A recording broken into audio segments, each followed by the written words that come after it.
মানুষের শরীরে যেমন হৃদয়, মস্তিষ্ক আর ফুসফুস আছে, ঠিক তেমনি একটি ইঞ্জিনেরও আছে নিজস্ব মানবদেহ।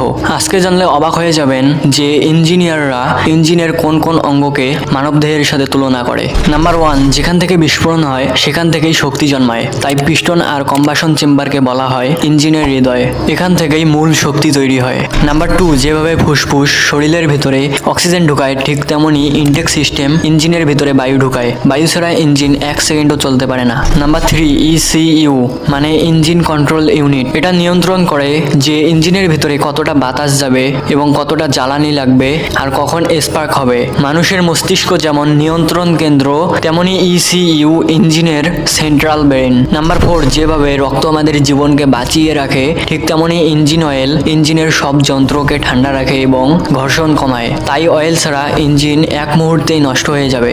নাম্বার 5, মেরুদণ্ড যেমন শরীরকে দাঁড় করিয়ে রাখে, ঠিক তেমনি ক্র্যাঙ্কশ্যাফট পিস্টনের শক্তিকে ঘূর্ণ শক্তিতে বদল করে পুরো গাড়িকে চালায়, তাই এটাকে ইঞ্জিনের মেরুদণ্ড বলা হয়। নাম্বার 6, পেশি যেভাবে শক্তি ট্রান্সফার করে, ঠিক তেমনি কানেক্টিং রড পিস্টনের পাওয়ার সরাসরি ক্র্যাঙ্কশ্যাফটে পাঠায়। এটি শক্তি বহনের প্রধান যন্ত্র। যন্ত্র যত শক্তিশালী হোক, নিয়ন্ত্রণ থাকে মানুষের হাতে, আর মানুষকে নিয়ন্ত্রণ করে মহান আল্লাহ।